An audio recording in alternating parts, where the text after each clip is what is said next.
and welcome back to our channel on this beautiful day. We have so much to unpack today regarding the explosive drama in Genoa City and beyond.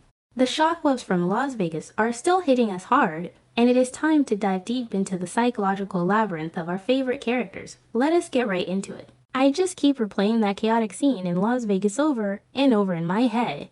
The smoke, the debris, the absolute terror in everyone's eyes. When Sienna stumbled into that hotel suite, covered in blood, my heart just dropped into my stomach. It was such a visceral, shocking moment.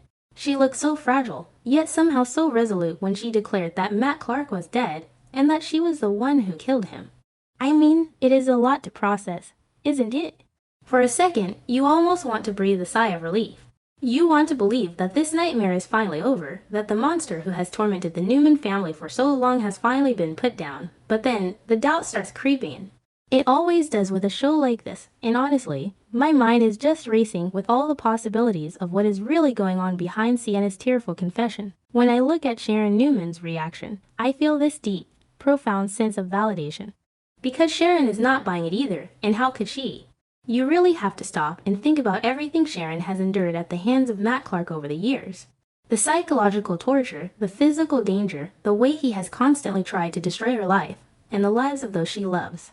Sharon has this incredibly ingrained survival instinct now, especially when it comes to Matt. So when Sienna walks in and claims to be the hero, I can completely understand why Sharon's immediate response is suspicion. It just feels too easy. Matt Clark does not just die. He does not just let himself be defeated by someone like Sienna without a massive, convoluted fight. Sharon knows this in her bones. And then there is that photograph, the one Sharon found in Sienna's belongings while Sienna was unconscious. An old picture of Sienna and Matt together. That little detail just keeps gnawing at me. It changes everything. It casts this dark, ominous shadow over every single thing Sienna has done since she arrived in Las Vegas.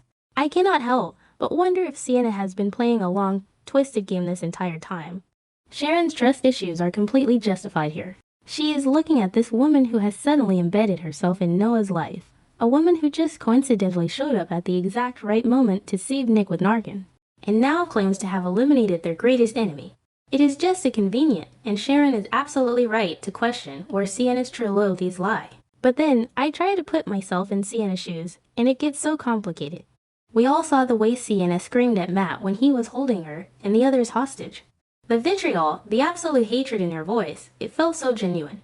She did not look like a woman who was secretly working with her captor. She looked terrified, and she looked desperate to save Noah. I really do believe that Sienna loves Noah. I feel like her heart is genuinely invested in him, and the thought of losing him to Matt's insane revenge plot must have pushed her to the absolute brink. I remember her pleading with Matt, trying to make a deal with him before the explosion, begging him to just run away with her if he would only let the Newmans go. Was that a real offer? Or was it just a desperate stalling tactic? It makes me think about the sequence of events right after the gas station blew up. We know that Victor Newman's extraction team swooped in and pulled Noah, Sharon, Nick, and Adam out of the rubble. Victor, as always, was the ultimate savior. But what happened to Matt in those chaotic moments? I can just picture Matt, realizing that his grand, explosive finale had been ruined, realizing that Victor had outsmarted him and stolen his victims right out from under his nose. Matt is nothing if not adaptable. He is a psychopath. Yes, but a highly intelligent one. He had to know in that moment that he had lost all his leverage. He needed a backup plan, and he needed it fast. This is where my mind goes to some really dark places. What if Matt forced Sienna into a horrifying deal right there in the wreckage? I can totally see him cornering her, realizing she is his only ticket out of this mess. Maybe he intentionally injured himself. Or maybe he just smeared his own blood all over Sienna's clothes, creating this gruesome, theatrical evidence of his demise. He could have looked her dead in the eye and ordered her to go back to the Newmans and tell them he was dead. And why would Sienna agree to this? Well, Matt is a master manipulator. He probably promised her the one thing she wanted most in the world, safety for Noah. I just keep thinking about the sheer terror Sienna must have felt. Matt could have easily threatened to hunt Noah down, to finish the job later, unless Sienna played along with his sick game. He probably told her that if she convinced the Newmans he was dead, he would disappear forever. He would leave Noah alone. For a woman who is desperately in love and completely traumatized, that might have seemed like the only way out. She might have genuinely believed that by lying, she was protecting the man she loves.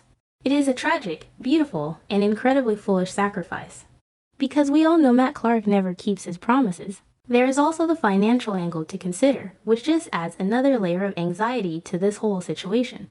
Victor recently handed all of Sienna's old assets back to her, everything except the shadow room, which belongs to Noah, so Sienna suddenly has access to significant resources again. Did Matt demand a massive payoff to fake his own death? It is entirely possible that he extorted her, demanding a huge sum of money to end his escape and his new life in the shadows.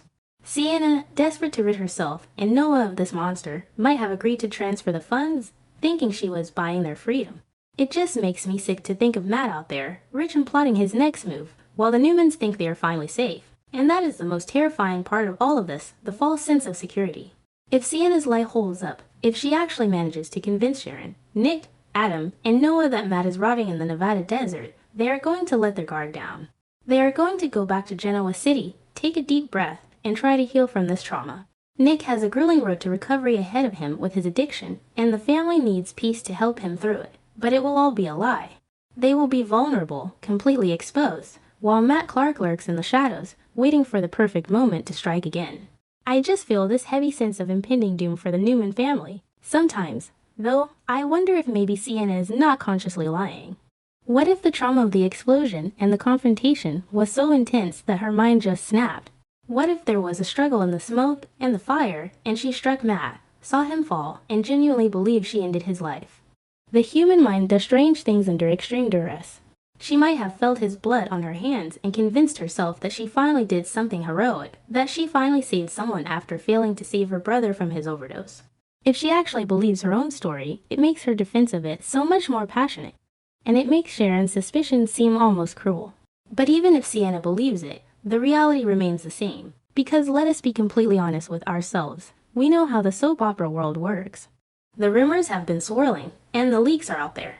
Roger Howarth has reportedly filmed a whole new batch of scenes for the show. You do not just film new scenes for a character who is permanently dead and buried under a collapsed gas station. Matt Clark is alive. He is out there, and he is undoubtedly planning something even more sadistic than before. The fact that we, as the audience, know this while the characters are stumbling around in the dark just creates this unbearable tension. I find myself wanting to scream at the screen, wanting to shake Sharon and tell her to trust her instincts, to not let Sienna's tears blind her to the truth. I feel so incredibly bad for Noah in all of this. He has been through so much, and his heart is so fragile. He looks at Sienna right now, and he sees a hero. He sees a woman who literally took a bullet for him, or at least took on a monster for him. He is going to fall so deeply in love with her because of this perceived sacrifice. He is going to defend her against his mother's accusations, which will only cause more friction between Noah and Sharon. The tragedy of it all is just heartbreaking, because eventually the truth is going to come out. It always does. When Matt Clark inevitably resurfaces in Genoa City, dragging his brand of chaos back into their lives, Sienna's lie is going to shatter into a million pieces. Noah is going to realize that the woman he loves, the woman he thought saved his family, has been lying to his face the entire time. He is going to feel so betrayed, so foolish for defending her against his mother. The fallout is going to be absolutely devastating for their relationship. I honestly do not see how Noah and Sienna can survive a revelation like that. It is built on a foundation of blood and deception, and that never lasts. And you know, it makes perfect sense from a storytelling perspective. The writers have been subtly planting the seeds for Audra Charles to step back into the picture. Audra is complex, she is manipulative, but she has this undeniable connection with Noah. When Sienna's world inevitably collapses, when Noah's heart is broken by this massive betrayal, Audra is going to be right there waiting. She will be the one to pick up the pieces, and honestly, after all the lies Sienna is currently spinning, Noah might just run right back into Audra's arms. It is just a massive, tangled web of lies, trauma, and desperate survival tactics. I cannot stop thinking about the psychological toll this is taking on Sharon. She is trying to hold her family together, trying to process the fact that Nick almost died from a tainted drug overdose, and now she has to play detective with her son's girlfriend.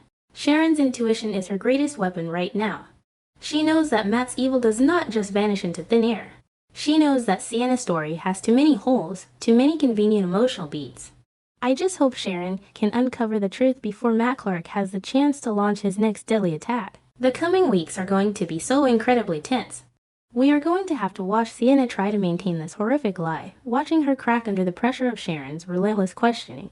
We are going to watch Noah blindly defend her, isolating himself from his family's valid concerns. And all the while, we will be waiting for the other shoe to drop. Waiting for that terrifying moment when Matt Clark steps out of the shadows and proves that the nightmare is far from over. I will be sitting right here, analyzing every single look, every single pause, and every single tear, because in Genoa City, nothing is ever as simple as a confession.